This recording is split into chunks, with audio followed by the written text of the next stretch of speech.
in listen-only mode. Hello everyone and welcome to today's webinar. As you may know, today is International Volunteer Day, and I'm very excited to have the opportunity to host this webinar and moderate today's panel. International Volunteer Day was established by the United Nations in 1985. It provides an opportunity for volunteer organizations and volunteers themselves to make visible their contributions and impact at local, national, and international levels. Bankers Without Borders naturally has taken this opportunity to showcase a few of our volunteers, their contributions, and their experiences volunteering on projects. For those on the line, my name is Arcelia Gomez, and I am the Volunteer Relations Officer at Bankers Without Borders, which is Grameen Foundation's Global Volunteer Initiative.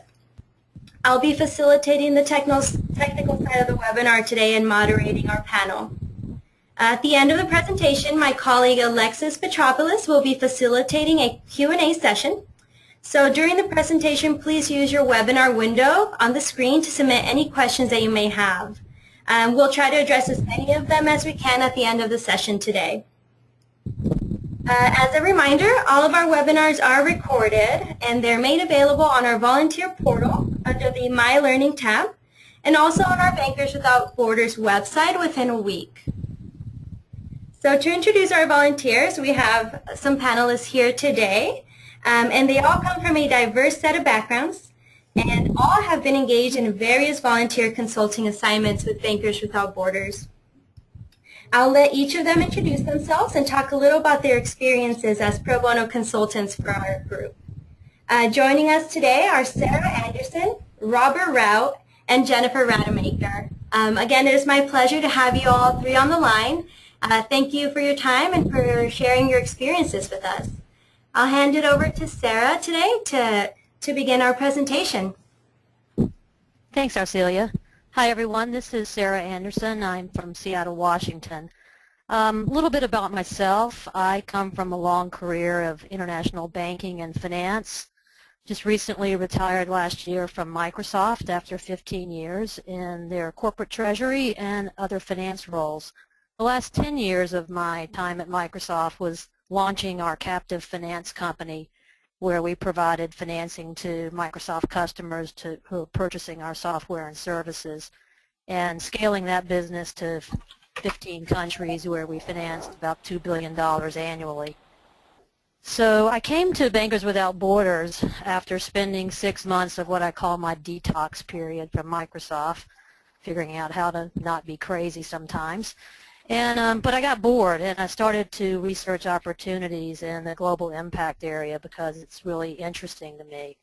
I was familiar with the Grameen Foundation, but not with Bankers Without Borders. So in researching some Grameen Foundation. Morning. Sorry, are we getting some background there? Arcelia, does that sound okay still? Yes, Sarah, thank you. Sorry for that. I'm not sure what that was, but go ahead and continue. I can hear you clearly. Okay, great.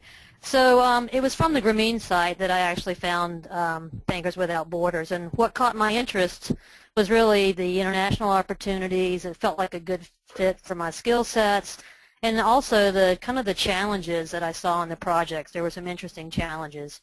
So I don't think I really learned much from my detox period because I took on 2 Bankers Without Borders projects at the same time. So over the last 6 months, I've worked on 2 really different projects. One was with the Global Clean Cook Stove Initiative, where I was the mentor to a startup entrepreneur. Super educational for me because I didn't know anything about this initiative, which is an awesome UN-based initiative about providing people with clean cook stoves and stopping people from cooking over open fires. So I love the fact that I got to learn about something new. And I also learned a lot about impact investing, which was also new to me because I was prepping. One of the roles I have as a mentor was to prep my entrepreneur to participate in SOCAP, which is one of the premier impact investing conferences held in San Francisco every year. So I learned a lot there. The second project was working on financial inclusion and the African board development for CEOs and for board members, worked with Axiom to build a 9-month fellowship program for those CEOs and board members so that we can improve governance and strategic direction setting in sub-Saharan Africa. Again, very educational for me. I learned a lot about the world of financial inclusion, even though I've had a career of finance my entire long 25, 30-year career. I really wasn't focused on financial inclusion for underprivileged people, and I didn't realize how many big foundations are involved in making that a reality, so that was very educational.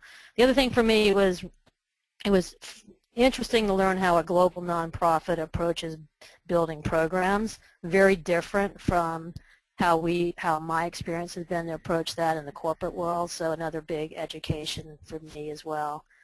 I think that is probably a good introduction, and I'll wait for any questions that people might have about my experiences. So, Arcelia, I think I'll pitch it back to you.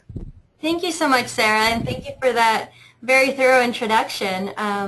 We're going to hand it over to Bob now. Bob Rout. Thank you, Arcelia, and good afternoon, everyone. Thanks for joining today to learn more about the Grameen Foundation and volunteer opportunities. My background is a recently retired bank CFO of a large community bank here in western Pennsylvania. And when I was thinking about retiring some 5 years ago, I concluded that bad golf the rest of my life was not a plan. So as a result, I got involved with a couple of microfinance and developing nations banking volunteer agencies. And during that 5-year time frame, I participated in more than a dozen projects, both remotely and internationally on site. Now, my projects have included small business or SME lending for 2 large banks in Morocco and a smaller one in Angola, operational improvements and internal control enhancements for a microfinance mobile banking organization in Kenya, implementing a risk management program for the Iraqi Central Bank, product profitability for a very exciting microfinance bank in the Philippines that the Grameen Foundation was assisting. We've hosted female SME lenders from Kazakhstan for 2 weeks at my bank here in Indiana, Pennsylvania. And also I was involved with the fuel efficient cook stove project in Kenya in the early startup stages, where we designed a low-cost funding mechanism for those entrepreneurs selling those stoves. Through Grameen, I've also assisted with a couple of private equity investments in both Africa and India, and also helping from time to time clean up some bookkeeping messes in African microfinance banks and field offices. Now, I've had a very successful career, and the scattering of my adult-age children now allows me to return some of those blessings in a more intensive manner. And I find that volunteering with the Grameen Foundation is an ideal platform for those activities. But beyond the intrinsic satisfaction of giving something back to the world, I enjoy these projects because, first, each project is an intellectual challenge that requires you to work through a myriad of personalities, cultural nuances, travel and communications logistics, and financial puzzles. Secondly, the young people that I've been associated with at the Grameen Foundation, as well as their clients, are super bright, highly motivated, have strong work ethics, and really are truly committed to help alleviate worldwide poverty. They are a true inspiration, and each and every one of them is a global hero in my mind. And finally, I enjoy the projects because of the many different people that I meet. Now, I've done many of the typical international tours where the group gets on a bus and hits the various tourist sites, but there's nothing like working shoulder to shoulder with people from other countries to solve a particular problem if you want to really learn about a culture. And I find that people are proud to show off their heritage, radiate a welcoming warmth to the Green volunteers, and you will not find any more interesting meal conversations anywhere else. Many times people will ask me, what is the most interesting place that I have visited? And oftentimes I stumbled over a response until I realized that it's not the places, but rather the people that I meet and work beside that are going to be forever ingrained in my memories and emotions. So with that, I will turn over the discussion to one of the other volunteers, and I certainly look forward to your questions. And again, thank you for attending today's session. Thank you so much, Bob. That was a wonderful, wonderful introduction on your end. We're going to hand it over to Jennifer now, Jennifer Rademacher, who's on the line. Hello, everybody. So I'm Jennifer Rademacher, and I work for MasterCard. And I'm currently based in the U.S. market. I'm the Executive Vice President in the United States for solution sales and customer delivery. But I've only been in the U.S. With MasterCard since April of this year. Before that, I worked for many years in Europe, and before that, I was in South Africa. And my involvement with Bankers Without Borders actually dates to about a year or so after I left South Africa. I had worked in South Africa for a microfinance organization as their chief credit officer. And when I moved to Europe, I wanted to be able to keep my hand in the microlending space. I had really enjoyed that environment and the work that goes on there from a social perspective as well as an intellectual one. And when I moved to Europe to join MasterCard, I didn't want to leave that behind. And so I began looking at opportunities to volunteer with Bankers Without Borders, and fortuitously at the same time MasterCard formalized a partnership with Bankers Without Borders so that my volunteer work could sort of fall under the corporate aegis of our relationship with Bankers Without Borders and the Grameen Foundation. So since that time, I've done two projects. The first was working with two microfinance institutions, one in Haiti and the other in South Africa, analyzing some longitudinal data from them to determine whether or not they were achieving the double bottom line. So were they achieving both their financial objectives of sustainable lending, and were they achieving their social objectives of improving the lives of the poor. And then the second project I worked on was writing a white paper with UNICEF and an organization called Child and Youth Finance International. And the paper was on how to develop financial products that are respectful of child rights. And I guess what's important about both of those projects is I'm very choosy about the projects I take because I am still working. I think I have I'm 25 years into my career, so I'm still working and have had big jobs during this time period. So I want to be able to take projects that I think I'm really going to be able to contribute on, that leverage my specific skills. And my specific skills are things like underwriting, analytics. I'm a statistician by training. I've run underwriting organizations. My last job in Europe was running product development for MasterCard in Europe. So the child financial products for children sort of fit into that. So I guess I have a perspective of how to sort of balance volunteering with Bankers Without Borders and have a pretty intensive job. So choosing my projects carefully, they always have to be at a point when I know I'm going to be able to commit the time that's required to really do a good job for Bankers Without Borders. leveraging my specific skills. So stretching myself, but actually also having this sort of grounding that it's in my comfort space, and I'm really going to be able to contribute something unique.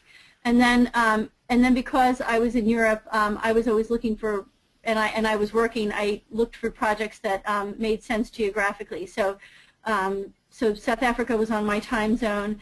UNICEF is in Switzerland, and the Child and Youth Finance International Organization is in Amsterdam. You may ask, what about Haiti? Haiti made sense because I was living in Belgium and I speak French, and so there was a good language thing there. So that's that's, I think, sort of some good sort of qualifications for how to balance volunteering with working. I would say the other thing, before I sort of close off my piece, that I've been doing in addition to doing these projects, I've also been leveraging my contacts to help Bankers Without Borders staff projects in other parts of the globe. So having worked across the world, I have a lot of contacts in payments and financial services, and so even if I can't take on a project, I've been I've been working very hard to be helpful to Bankers Without Borders to open doors across the globe to other professionals like myself. So with that, I'll end and hand off. Thank you so much, Jennifer. That was a wonderful introduction to you and the work that you've done. Now we're going to hand it over to Linda Wong, who's on our panel as well today. Linda, could you take a few minutes and introduce yourself to our audience, please? Thank you. You all hear me on the call. I'm actually dialing in on a phone versus via the GoToWebinar. Sorry, can you repeat that? Hello? Okay, great. So good morning, good afternoon, everybody. I thank you so much for giving me the opportunity to share my experience with you with the Bankers Without Borders. I came through the Bankers Without Borders in a slightly different fashion. My background is in technology marketing, and I've been in this industry for quite some time. I've been in this industry for quite some time. Marcella, there's an echo coming through on the line here. I'm sorry, Marcella, there's... Hello? Hello? Marcella? Marcella? Yes, I'm here. I'm not sure if that is our line or perhaps one of our panelists. If we could all mute our lines, please, and hopefully that will turn off any echo that Linda is getting or any feedback that we're all getting. Thank you. I keep on hearing repeat itself. Let me go ahead and continue. Sentences repeat itself. So as I mentioned earlier, I'm in technology marketing, and I've been in the field for... Let me go ahead and continue. Thank you so much. International companies. So as I mentioned, I've always heard all these stories, especially the stories about the microfinancing international companies. And I've been very fascinated throughout that time. I've always heard all these stories, especially throughout the stories about the I really wanted to find a way to become better involved throughout the world, and I've been very fascinated by them. However, and I read up on it seems like they were looking more for those that are in finance or in banking backgrounds to participate. I really wanted to find a way, and similar to anybody here in those opportunities. Technology arena. However, when I looked at some of these, it seems like they were looking. Once I got onto the site and I looked at the different projects and I looked at the different types of people, similar to anybody here, I thought that there was a potential match. So I went to the arena. I looked through it, and I found it very easy to use. I found it a way for me to add my profile, add my resumes, and the projects were very interesting. It was very easy for me to become involved with these projects. It was after, I think, the initial 2 or 3 months that I got a ping from the folks over at Bankers Without Borders for a project with the Trust for the Americas. And that was something that I'm still currently engaged in doing. The project is with the Trust for the Americas, which is based out of Washington, D.C. And what the project is about is it's an execution of an earlier project that was conducted. So in the years past, they had done a project called Project Marker, where they looked at how the Trust in Americas was being perceived and recognized throughout the world, not just by their partners, but also by the donors, by the clients. So the project really is a execution in illustrating to their constituents a better way of their perception of themselves within the marketplace. And with that, we kicked off a project called what we call the Digital Reboot. And the Digital Reboot really is looking at one of the core communication platforms, which is their website. And with that, the team that I'm currently working with is fairly global. We have folks both in the United States and also in Europe. We have been working very closely together on this project, and we're still continuing to do that. We've had a couple of staffing changes throughout the time, and we are still currently engaged in doing this project, and we plan to have this completed by Q1 of next year. I don't have the other projects extensively as some of the other folks on the team, and I think that for me in itself, the opportunity with the Bankers Without Borders really is a way to add my technology background and my marketing background into a project that I always initially perceived as being more finance and banking related. And my recommendation for those who don't specifically have those backgrounds, that there are a lot of opportunities within Bankers Without Borders that may surprise you, and that you may think that you have to have that investment banking background in order to do these type of projects. And as I came across and learned, that's not the case. Many of the folks on my team actually are not from the banking industry. They are from a variety of other types of industries, and it's been great. I've learned a lot really from my teammates. I think sometimes when you go into a project, you feel like you may have all the experience and knowledge to pursue something, especially something that may seem as initially straightforward as redoing a website. However, there are so many nuances. I think the client has really taught each and every one of us a different perspective of not ourselves, but also of the people in the world that we are in. We've actually had an opportunity to engage with other folks within the organizations and their partners, and that has been very enlightening to us as we are sometimes very insular in our perspective, especially where we are at, and this has really broadened our scope and our understanding. I would highly recommend anybody to do a project with Bankers Without Borders. There are so many different opportunities in both short-term and long-term. And it's, for me, I would definitely do this again. I think I mentioned earlier this is my first project, and I'm looking forward to other future projects with Bankers Without Borders. Thank you. Thank you so much, Linda, for that introduction. And thank you to all of our panelists for these great, wonderful introductions that you've taken the time to prepare for our audience here. So we're going to open it up to the panel now. We have a few different questions here prepared for you all, and we hope that you guys feel comfortable enough to just kind of speak to the questions, answer the questions that you feel comfortable answering.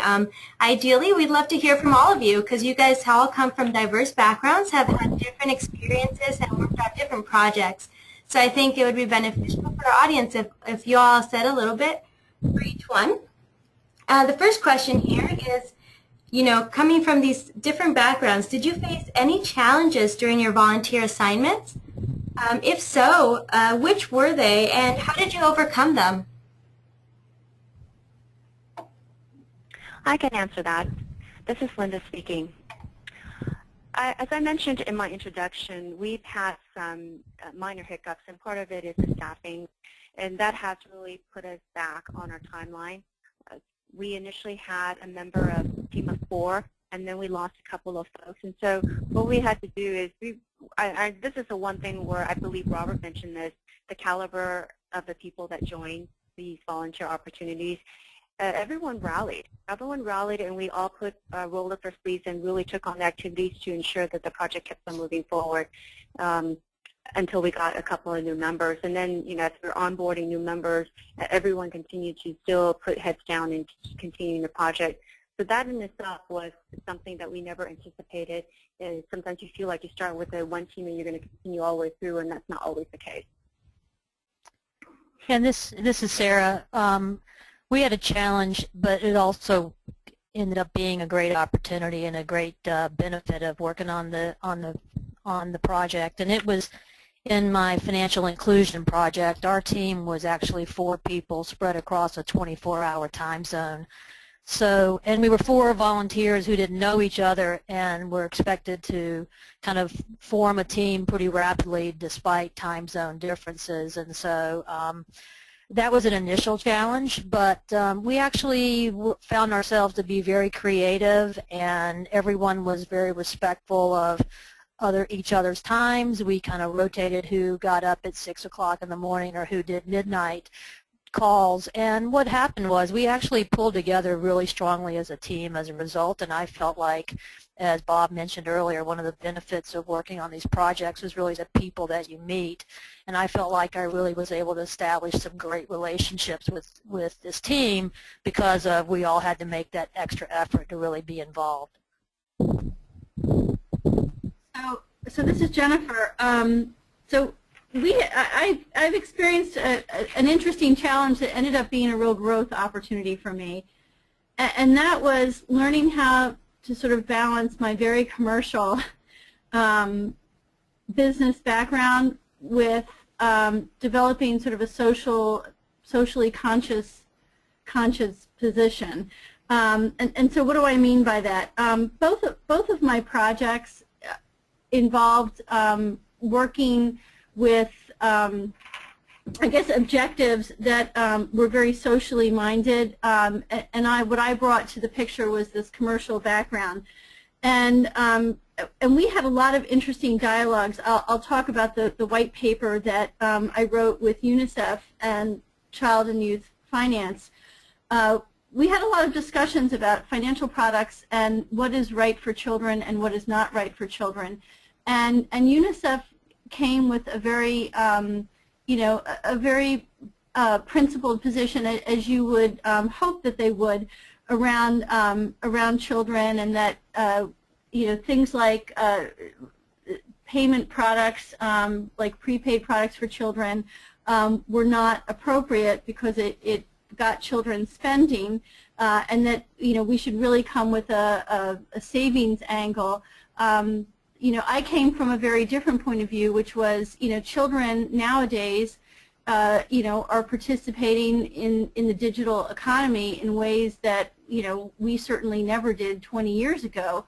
And so to not have any kind of products that offer training wheels for children for how to participate as, in that kind of way, was not a responsible position. And so so there was this sort of really nice, interesting sort of tension in both of my projects that ended up, I think, making me a more well-rounded individual, both professionally and personally, which was, taking that balanced approach.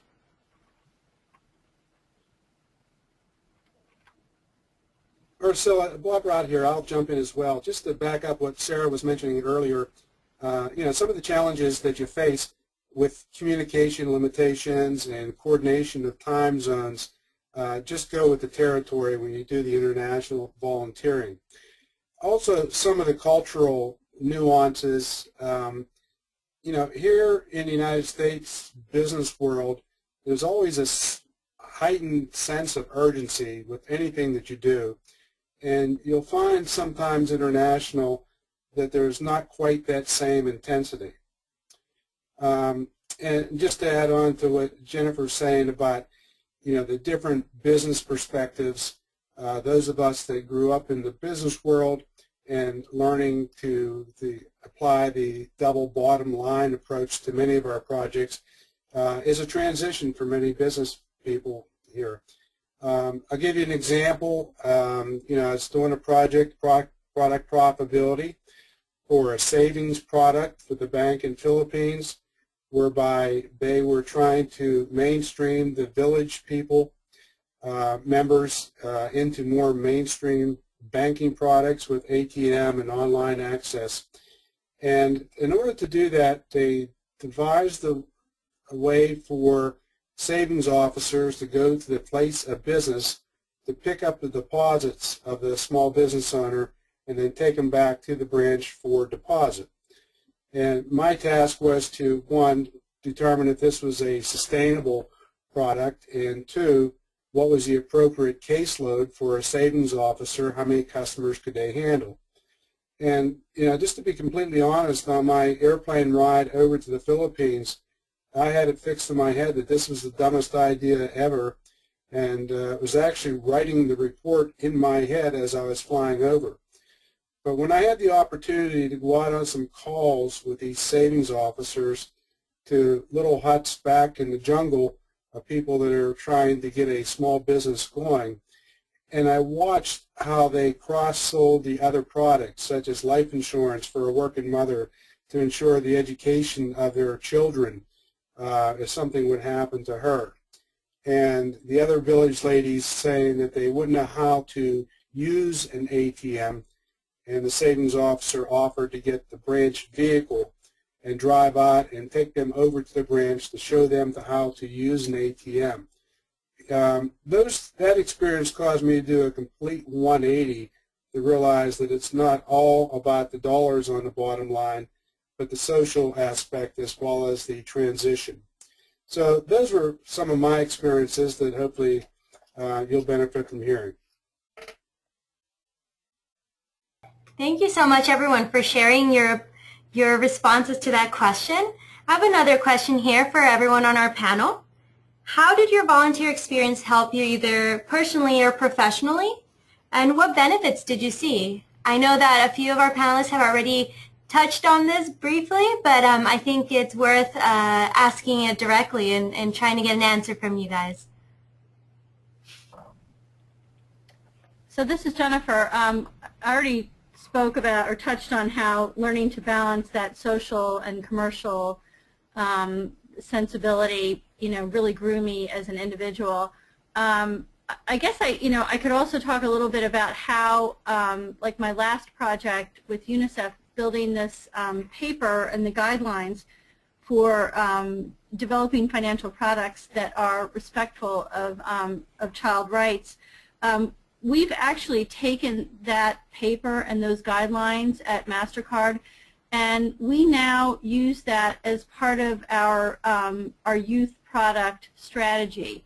So we've baked those guidelines that we developed with UNICEF and Child Youth Finance into how we develop our products for teens and young adults across the globe.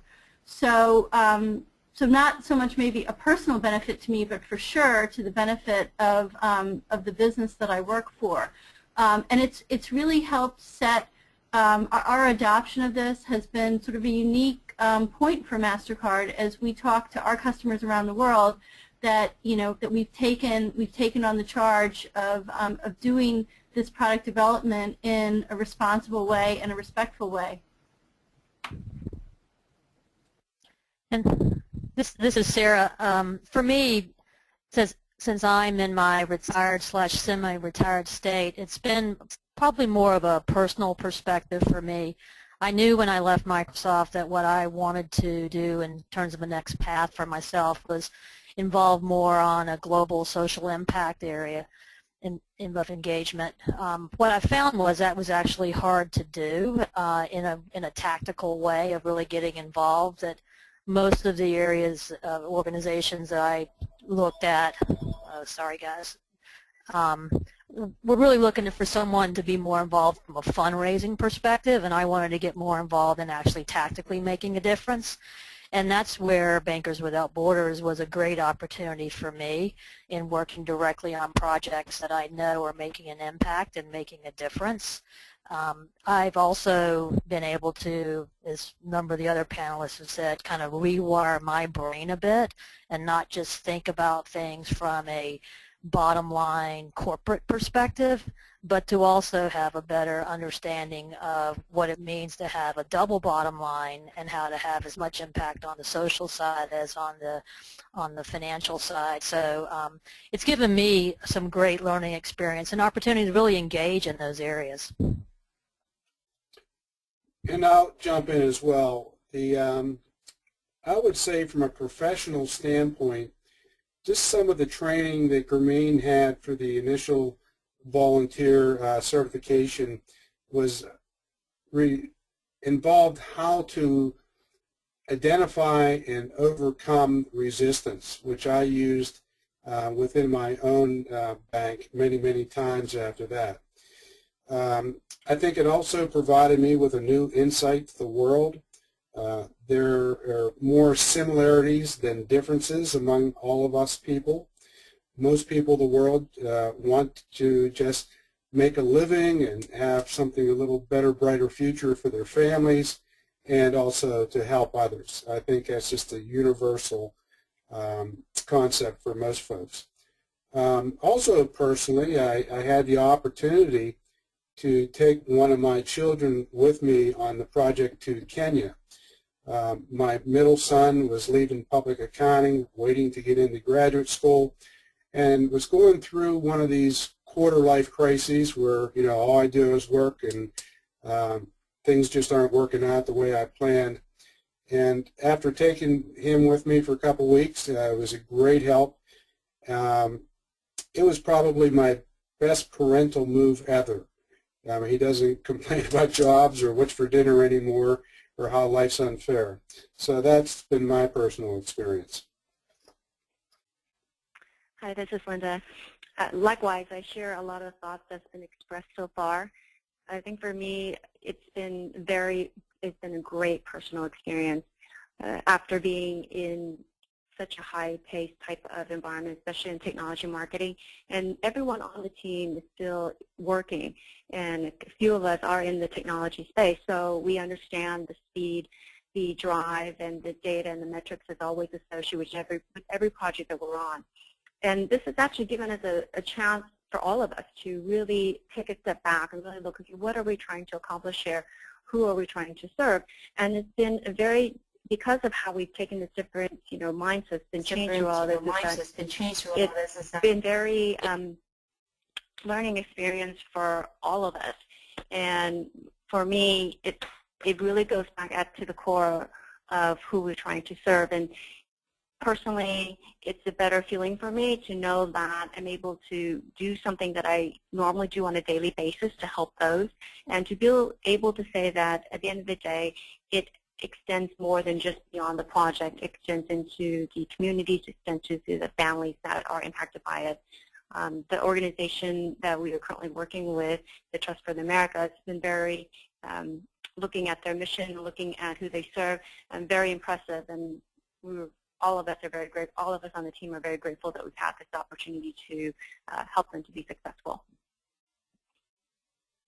Thank you, everyone. Great responses there, and all very different, which is great to see. The last question that I have for you here is, what advice do you have for anyone listening in to our webinar today who's interested in undertaking a volunteer consultancy with Bankers Without Borders? Any tips, any suggestions?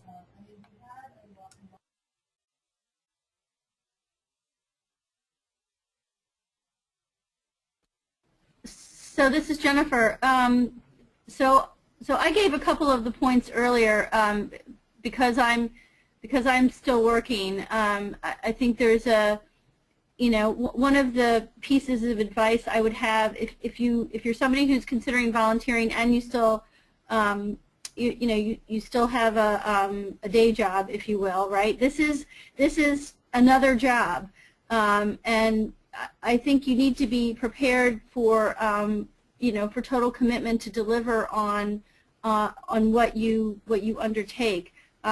These are organizations that badly need your skills, and if you sign up for this, it has to be a commitment that you take seriously. So for me, I've always taken on these projects when I felt like you know, I don't want to say I was having a lull in my work load because that feels like it never happens. But you know, I've taken them on at points in my working career where things were not so hectic. So you know, you have to consider what's going on in your day job and whether or not you're going to be able to balance having a night job with that. And then the other piece of advice I had was picking a project where your talents are really needed, because it's hard to really grow in a new area if you're doing this as a night job.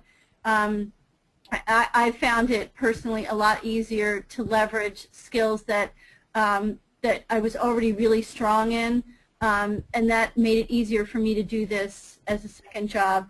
And then you know, the other thing I had was making sense geographically. And again, because I was doing it as a night job, I just didn't think I could cope with a major geographic difference, you know, and still, you know, do right by my day job. But those are, I think, tips that would be specific if you were still, you know, still aggressively in the workforce and trying to do this as well. And I'd say as another area to consider is to really focus on narrowing down the scope or getting in agreement with your organization that you're working to support around what the scope really is of the project. What I've found is those conversations need to happen early on, and they're great conversations because these organizations haven't really always thought 100% about what the real scope of the project is. It's easy to throw out a couple of paragraphs of what they want done, but you really need to get down and agree on what deliverables are. What I found is these nonprofits, once they get a team of people that really have some strong business skills, they need really more from you than the scope. And so you've got to, we constantly were managing how much more can we provide and still be within the time constraints that we can offer as volunteers. And so you need to have that constant conversation with your nonprofit so that everyone's aligned on deliverables and that everyone feels good at the end of the day. And I can guarantee you're going to over-deliver for them, and just be careful that you don't over-deliver for your own capabilities as well. I would agree with what Sarah just said, that, you know, truly understanding both ends of what the scope of the project is extremely important. And keep in mind that everybody has different terminology and different perspectives. My other suggestion was that, you know, most of my projects were done while I was juggling the demands of being a chief financial officer for a publicly traded bank. You do have to pick the non-busy times. It is demanding. I would suggest that you do your homework up front, both on the organization and the country that you're going to be visiting. And finally, my advice is just do it. Yeah, believe me, it's tough. A 14-hour airplane ride, and you're traveling door to door, sometimes 20 to 24 hours. You're in a strange, almost surreal place from time to time. But I can tell you that you will come back from that with a brand new perspective on life and probably be more refreshed than you would have been if you spent a week or two at a local beach. Hi, this is Linda. I think for me, when I joined, I didn't think there was an opportunity for me. As I mentioned earlier in my intro, I've always thought that those within finance and banking would probably be the ones best suited for these type of projects, especially since the title of the organization is Bankers Without Borders. But I found that they do need people with a variety of backgrounds, and I would highly recommend for those who may not have a finance background to look at the Bankers Without Borders and look for projects that do fit your skill sets and be able to use those. And Sarah mentioned the organizations love the experience that you bring to the table regardless of what industry you come from. And for us, you know, as I mentioned, everyone on the team that I'm on, we all work. we do have our day jobs. And what we've done to accommodate that is we actually have used quite a bit of today's technology to help us through that. So some of the tactics that we have used to make it easier for us to work together, especially different time zones and different locations, is that we've actually used a lot of the existing SaaS products such as the Google. I'm not doing an advertisement for Google here, but it's been a great way for us to really host all of our documentation, share, and collaborate and in any time zone. Because for those in Europe, I may get information from them in the morning, and so that's been very helpful. We've used tools such as Skype to do all of our calls and being able to ping each other when we need a question answered. So that's always, we decided these at the very beginning to ensure that we were able to work well together. And secondly, we did exactly what Sarah suggested. We created a project timeline, and we presented this to our client over at the trust, and we do this periodically. So we set a time or milestone at which period we're going to sync in with the client to ensure that, yes, this is still the right path, this is still what we had agreed to do, and we're still moving along what we have anticipated. And that's been very helpful to everybody because, especially as I mentioned, different members are coming in and out through the teams throughout this project, which is not expected. It was very helpful to have a library already, a listing of all the documentations, all the assets, all the various timelines that we've discussed, and there's all there, and it's all available to everybody. And the trust, the client has used it too. So whenever they give us information, we give them the same access. So we're having this collaboration space by which we work well together, and we can see what everyone's doing, we can see who has commented on what, and that has really helped us along in order to ensure that it's very smooth. And finally, one of the last things that everyone has always mentioned is to communicate and communicate. It's hard to do that, but we've actually done something unique. We all agree that we're going to use one of our weekend days to do this. So one day out of the weekend is when we have our team meetings. Granted, it's unusual for everyone not to have one during the weekdays, but because all of us are working, we cannot find a time that works well, and everyone agrees to do that on the weekend. Thank you so much, everyone. I think our audience can see that you guys are all very passionate about the projects that you worked on, and you guys have done so much for Bankers Without Borders. And, I think this is a great opportunity for us to showcase, and what a perfect time to do it than on International Volunteer Day. So I won't take too much time here. I know that there's just a little bit of time left, and we have some wonderful questions from our audience. So I'd like to hand over the presentation to my colleague Alexis, who's going to be facilitating the Q&A session and bringing up some of the questions that we got from our audience members.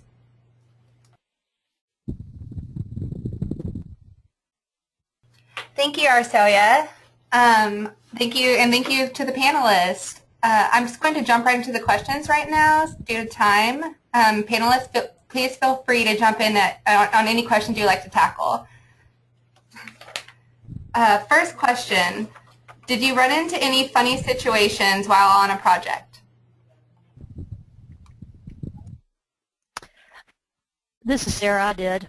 One of my team members was a woman in Spain, and her English was good, but I would say her business English she wasn't that comfortable with, and I kept using some language around. We all needed to go out to, we didn't use Google Docs, by the way, we used Microsoft OneDrive to check on the deck that we were working on. And she came back to me and said, one off, Sarah, I've looked in all the dictionaries, and what is the deck that you are talking about? And what I realized is I was using my Microsoft Speak, and it didn't commute to her. It didn't, she was completely thought I was talking about the deck on a boat or something like that. So I thought that was pretty funny. Anyone else like to chime in on that?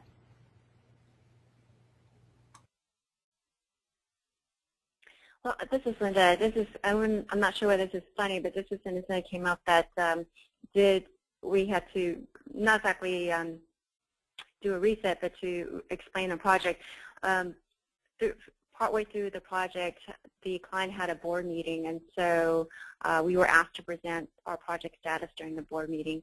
And as I mentioned earlier, this is what we call a digital reboot, which really is we're redesigning the communications and the presence from a digital perspective of how the client's being portrayed through their 3 audiences. And when we did the presentation to the board, because we weren't there physically, we were only there virtually, one of the members in the audience basically said, well, I like the current website. And we didn't know what to say because the project was to really redo the presence and the communication. So what we had to do was kind of a reset. We basically talked a little bit about what the previous project had, what was tasked to do, which is to evaluate the brand, evaluate the image, and then that's how we came out to this project. So once we were able to go back a step and give a little bit of background on what had transpired going up to where we're at today, that made a little bit more sense. But that was something that we didn't exactly expect at a board meeting when our project is to do the redesign and then have somebody say, well, I like the current, I like the current site as it is.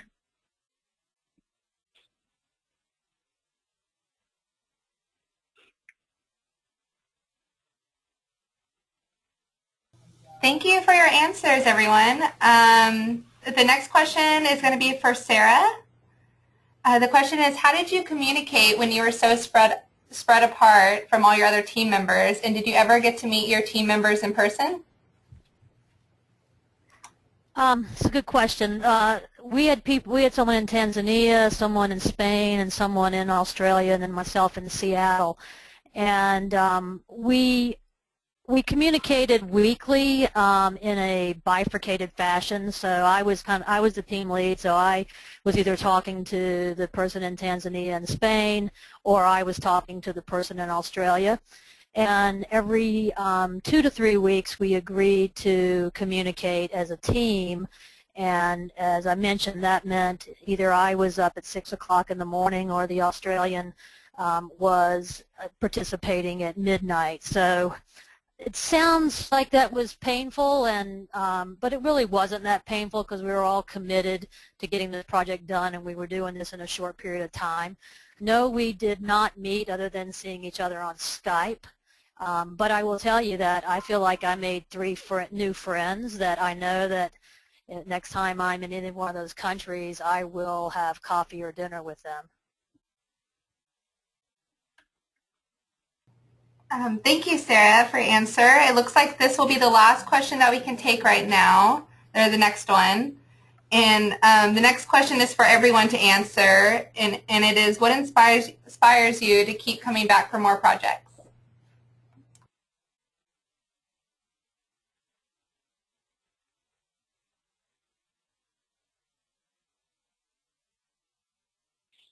So this is Jennifer. Well, I'll go ahead and start. I believe it's... Go ahead, Bob.